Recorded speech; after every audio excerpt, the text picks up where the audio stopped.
akan diberikan kepada seluruh aparatur negara, di pusat dan di daerah termasuk PNS, pegawai pemerintah dengan perjanjian kerja, prajurit TNI dan Polri, para hakim serta para pensiunan, dengan jumlah total mencapai 9,4 juta penerima menengah usaha. Menteri Keuangan kami sadar apa yang kita berikan. Pengumuman hari ini belum yang saudara-saudara perlukan, tapi ini adalah upaya kami. Dan ini akan kami upayakan terus. Saudara-saudara, kita harus memperbaiki kehidupan seluruh rakyat kita, para guru, para pekerja, para petani, para nelayan. Seluruh rakyat kita memerlukan kualitas hidup yang baik dan kualitas itu, lalu tunjangan pensiun juga akan naik. Tapi ini masih dalam rancangan. Bagaimana Anda melihat ini? Karena kalau saya lihat dari beberapa data, sejumlah fraksi DPR hal ini justru akan menyebabkan inflasi dan menyebabkan APBN lebih banyak lagi terbuang. Bagaimana Anda melihatnya? Ya, terima kasih. Sebetulnya saya pribadi menyuarakan untuk kenaikan gaji daripada ASN ini. Saya sudah 6 bulan yang lewat menyuarakan agar pemerintah perlu melakukan peninjauan terhadap gaji para ASN. Nah, kemarin pada tanggal 16 Agustus, alhamdulillah ini merupakan kado, proklamasi barangkali bahwa Pak Haji ASN itu akan dinaikkan baik TNI dan Polri.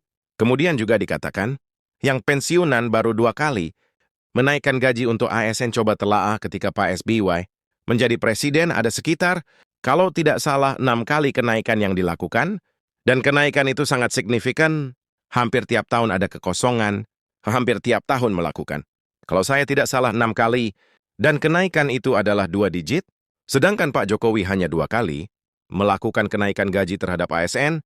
Ini pertama adalah tadi dikatakan 2015, dan sekarang adalah 2023, dan kenaikannya pun juga tidak signifikan, hanya 1 digit. Nah, ini tentu saya dari fraksi Partai Amanat Nasional memberikan apresiasi kepada pemerintah terhadap yang saya bersuara Salam Range. Dan ini adalah merupakan jeritan daripada para ASN, TNI, dan Polri. Jangan lihat TNI Polri di Jakarta, coba lihat di Papua, coba lihat di Sumatera, dan lain sebagainya. Jadi kita ini melihat kacamata Indonesia, itu jangan Jakarta.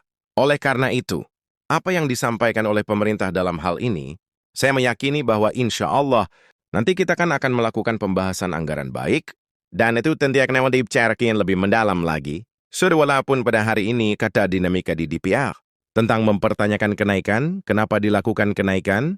Pertama adalah terjadinya inflasi dari sekian tahun, berapa akumulasi kenaikan itu dibandingkan dengan kenaikan yang ditetapkan oleh pemerintah 8%, kemudian daya beli masyarakat, terutama para ASN TNI dan Polri itu inflasinya, itu di samping inflasi adalah kenaikan harga barang, daya beli ASN ini tentu bertergerus atau berkurang. Inilah menurut hemat saya, kenapa saya menyuarakan dan disambut oleh Bapak Presiden pada nota penjelasannya di dalam ATBN ini. Ya tak sampai, apa daya tak sampai.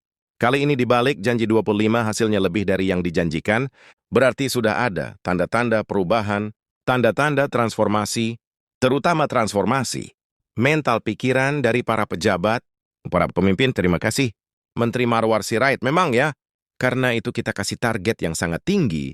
Gara beribu rumah ya kan? Tinggi target itu memang harus kita kejar, harus kita capai ya. Saya ingat kata-kata proklamator kita Bung Karno, gantungkanlah cita-citamu setinggi langit. Kalau kau tidak sampai, paling sedikit kau akan jatuh di antara bintang-bintang.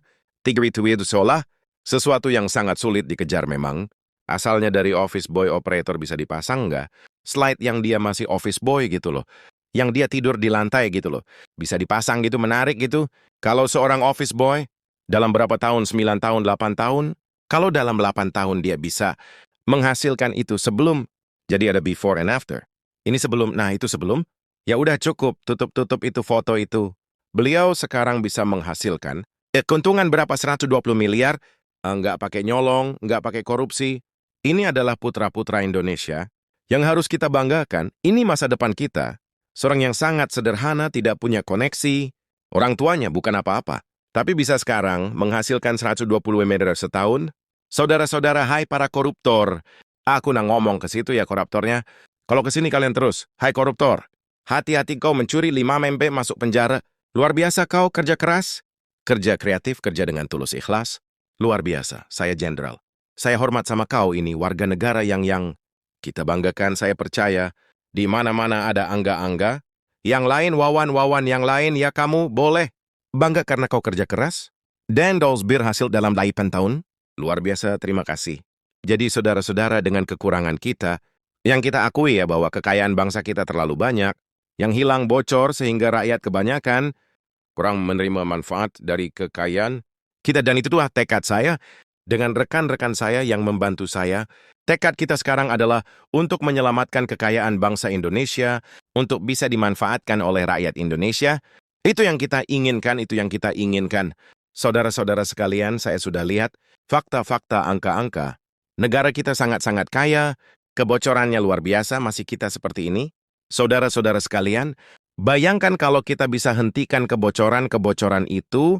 Saudara-saudara, saya bertekad untuk menghentikan kebocoran-kebocoran itu. Tadi saya bicara di salah satu partai politik, dan ini nanti saya sampaikan juga kepada penegak hukum. Masalah kita ternyata, ya korupsi parah benar, dan korupsi akan kita perangi. Dan saya ini berkeyakinan dan berharap bahwa pejabat-pejabat yang punya kekuasaan akan jera dan tidak mau tergoda. Untuk melakukan korupsi, saya berkeyakinan, karena rakyat kita sudah tidak mau terima lagi pemimpin-pemimpin yang korup. Rakyat kita jangan dianggap bodoh. Rakyat kita tidak bodoh, rakyat kita tajam. Dan sekarang ada teknologi, rakyat semua punya gadget. Saudara-saudara, iya kan? Jadi saudara-saudara, saya percaya. Tapi yang lebih parah adalah ternyata para pakar yang terhormat, para profesor, ternyata yang masalah bagi kita adalah kesalahan sistem. Sistem ini yang memungkinkan kebocoran yang gila-gilaan, yang luar biasa karena sistem. Karena itu kita harus berani memperbaiki sistem. Saya percaya dengan penghematan kebocoran, dengan kita mengangkat kekayaan kita, uang bangsa Indonesia akan cukup. Uang ini kita akan investasikan dengan baik, hilirisasi supaya penghasilan kita berlipat ganda, yang supaya kita bisa membantu rakyat kita yang berpenghasilan rendah supaya akan dinikmati oleh rakyat kita, supaya ada kesejahteraan yang dirasakan oleh semua rakyat Indonesia. Itu tekad kita, itu tekad kita. Dan saya yakin kita akan sampai ke situ. Saudara sekalian, saya percaya dan saya yakin, dalam 3-5 tahun akan datang, kita akan membuktikan, kita akan berubah yang diperhitungkan oleh bangsa-bangsa lain, kita akan kuasai kekayaan kita sendiri, dan ini sudah mulai kita kerjakan dengan TNI, dengan Polri, dengan semua unsur sekarang, setelah negara kita terkuasai kembali. Karena anak tanah yang disalahgunakan, kita ambil kembali perkebunan-perkebunan yang tidak sesuai aturan, yang melanggar hukum, akan kita kuasai sebagian, dan akan terus kita kuasai kembali. Saya bertekad melaksanakan Undang-Undang Dasar 1945, saya disumpah untuk itu, dan saya bertekad untuk melaksanakan itu. Dan rekan-rekan saya ajak dan mereka bertekad juga berjuang bersama saya. Kita tidak akan mundur setapak pun. Nektojakan, melaksanakan sumpah kita kepada bangsa dan rakyat kita, saudara-saudara sekalian, dengan kita selamatkan kekayaan kita secara sistematik. Jadi saya minta profesor yang pintar-pintar, gunakan kepintaranmu untuk kepentingan bangsa rakyat Indonesia. Pelajari, yakini, analisa. Saudara-saudara, apalagi yang pintar matematik, lihat data-data analisa. Masa 25 tahun tidak bisa kita analisa? Lebih banyak uang keluar dari Indonesia, lebih banyak kekayaan kita keluar dari Indonesia daripada tinggal di Indonesia. Ini segera harus kita rubah. Saudara-saudara sekalian, saya yakin dan percaya para pakar yang ada di sini akan berhasil. Saya lihat di sini banyak profesor ini. Banyak S3, ya kan Pak Purbaya? S3 siapa lagi? Pak Pri S3, Yasi Arli S3. Siapa lagi itu? Pak Haji S3 luar biasa. Pak Tito S3, Kapolri S3. Luar biasa itu semua, begitu banyak. S3 kalau tidak bisa memperbaiki sistem, kelewatan, ya ini adalah salah sistem. Kenapa mungkin bangsa Indonesia adalah bangsa yang terlalu baik? Jadi, banyak pakar-pakar kita itu sekolahnya di luar negeri, sekolahnya di barat. Dan kita mungkin mengira bahwa di luar negeri, di barat itu, yang diajarkan sebut yang benar dan yang baik, padahal kita lupa, barat itu unggul dan jago dalam menjajah bangsa lain. Amerika unggul dalam imperialisme. Jadi kalau kita ke sana belajar, ya kita harus waspada. Ya nggak semua yang diajarkan kita harus kita laksanakan kelemahan bangsa kita. Kalau lihat bangsa asing, langsung kita kagum. Saudara-saudara, sama sekali. Saya berkali-kali saya katakan, saya tidak mengajarkan kita untuk curiga bangsa lain, untuk membenci apalagi. Saya hanya minta bahwa kita harus mengerti dan paham, jangan mengira bangsa lain kasihan sama kita. Itu sangat naif. Ya dia mikirin diri dia sendiri. Jangan mengira kita akan dikasihani. Tidak, saudara-saudara. Tapi hari ini yang penting adalah, sekali lagi kita buktikan, kalau pemimpin bekerja dengan ikhlas, dengan tulus, kalau pemimpin bekerja satu tim, kerjasama ya tidak egois, tidak bersaing negatif, demokrasi. Artinya kita harus bersaing, tapi bersaingnya itu dalam pemilihan. Ya sekali 5 tahun kita bersaing harus bersaing dalam pemilihan umum bersaing, dalam pemilihan legislatif bersaing, dalam pemilihan kepala daerah bersaing. Bersaing itu baik, bersaing jangan bermusuhan, jangan dendam ya, politik bersaing. Tadi saya katakan bersaing kita semua mau menang, nggak mungkin semua menang. Dalam sepak bola hanya satu yang juara umum, iya kan, masuk semifinal-final. Menang jadi saudara-saudara, kita harus paham itu.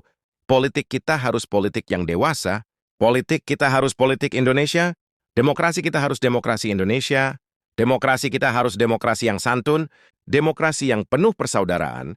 Berbeda partai nggak ada masalah, ya kan, kalah menang, nanti yang menang ngajak yang kalah dukung yang menang, karena kita semua harus bekerja untuk rakyat kita, saudara-saudara. Rakyat kita tidak suka pemimpin yang penuh dendam, saudara-saudara sekalian. Rakyat kita tidak suka pemimpin di atas itu gontok-gontokan, salah, keliru. Kalau masih pakai paradigma lama, paradigma tahun 54.050. Itu paradigma pada saat itu. Pada saat itu perang ideologi. Sekarang kita sudah tidak perang ideologi lagi. Kita sudah sepakat ideologi kita ya Pancasila. Bersaing tidak ada masalah. Ya kan, Gubernur DKI, partai lain nggak ada masalah. Saya bisa kerja sama-sama Pramono Anung, bener. Kalau beliau nggak mau kerja sama, beliau sendiri rugi, nanti rakyatnya marah sama beliau. Bener nggak, sama Gubernur Jawa Barat, kebetulan Gerindra, kebetulan, tapi kalau brengsek, saya usut kau, tapi saya yakin. Kau tidak brengsek, tapi jangan salah. Saya tahu ada kader-kader Gerindra yang, ya kan begitu, jadi bupati, wali kota, apa itu istilahnya tuh, bertatang bertenteng. Jadi saudara-saudara, terima kasih semua pihak bekerja keras sehingga kita mencapai perumahan seperti ini. Tahun depan saya percaya akan lebih banyak lagi.